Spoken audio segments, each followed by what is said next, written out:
What do influence operations look like in a digital age? What's been the biggest transformation? Yeah, it's the traditional way of things won't get you to up to bat anymore, let alone first base. So the traditional training for PSYOPs is no longer relevant. The traditional training for influence operations and information warfare are no longer relevant.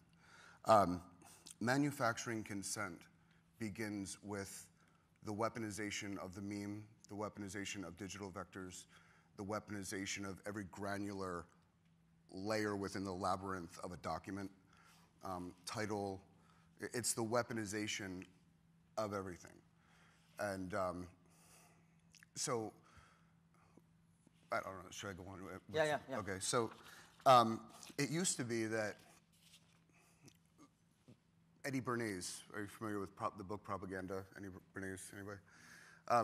Eddie Bernays is the father of American propaganda, and he used the media to manipulate the psychology and the cognitive bias in the population in order to bring on a new level of consumerism, to sell things. So he used propaganda to sell for companies to sell things. So it's like PR. And he would use the traditional media channels, radio, newspapers, and TV, in order to get his propaganda out to the masses. This created a battle for the narrative. So you had corporations and governments, both heavily funded, were competing in this space to have a position within the narrative that was then being projected to the population through traditional media channels. But what has happened now is traditional media is irrelevant. The UN is no more relevant than Facebook. WikiLeaks is more in the know than your CIA analyst. And Google is the new gatekeeper to information.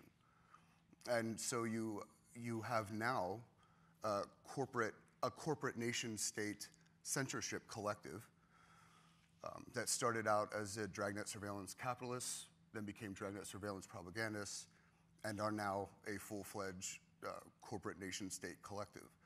So they have the three things that every nation-state wants.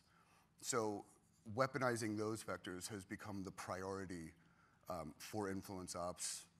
And the interesting thing is, we were at NATO dealing with, giving a talk to the senior psychological operations guys. And what I'm saying was completely new to them. And to me, that was kind of a scary thing. And we run into that here with the advisory as well. The book is fairly new, but we've been advising on it for almost 2 years. So.